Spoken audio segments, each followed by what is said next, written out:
হাঁসের মাংস খেতে কার না ভালো লাগে, আর যদি হাঁসটা হয় নিজেদের পালা একদম দেশি হাঁস, তাহলে তার কোনো কথাই নেই।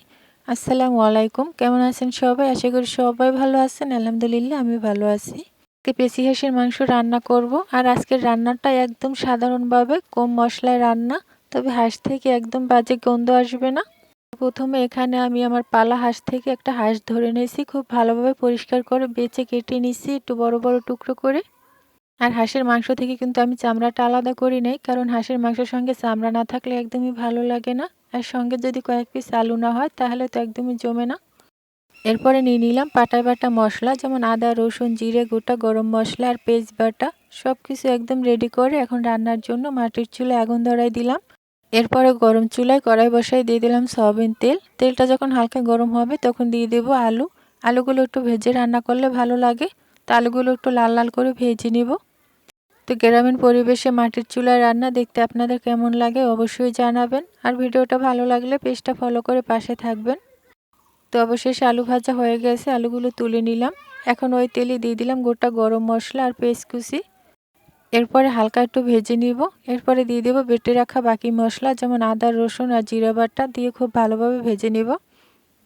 এরপরে দিয়ে দিব হলুদের গুঁড়া মরিচের গুঁড়া আর স্বাদ মতো লবণ। এরপর সামান্য একটু পানি দিয়ে খুব ভালোভাবে মশলাটা কষাই নিব, যাতে করে নিচে লেগে না যায়। আজকের রান্নাটা হবে একদম গ্রামীণ স্টাইলে, মায়ের হাতের রান্নার মতো, কম মশলায় কম তেলে রান্না। এরপরে খুব ভালোভাবে মশলাটা কষাই নিব। মশলাটা এমনভাবে কষাতে হবে যাতে করে মশলা থেকে তেলটা চলে আসে আর মশলা থেকে বাজে গন্ধটা চলে যায়। মশলাটা খুব ভালোভাবে কষানো হয়ে গেছে, এখন ধুয়ে রাখা হাঁসের মাংসগুলো দিয়ে খুব ভালোভাবে কষাই নিব।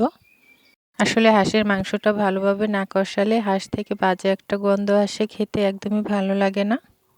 তাই একটু সময় নিয়ে খুব ভালোভাবে হাঁসের মাংসগুলো আমি মশলার সঙ্গে কষাই নিব।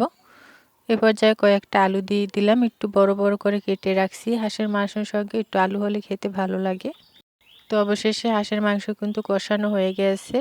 তো মাটির চুলায় গ্রামীণ পরিবেশের রান্না দেখতে আপনাদের কেমন লাগে অবশ্যই কমেন্টে জানাবেন।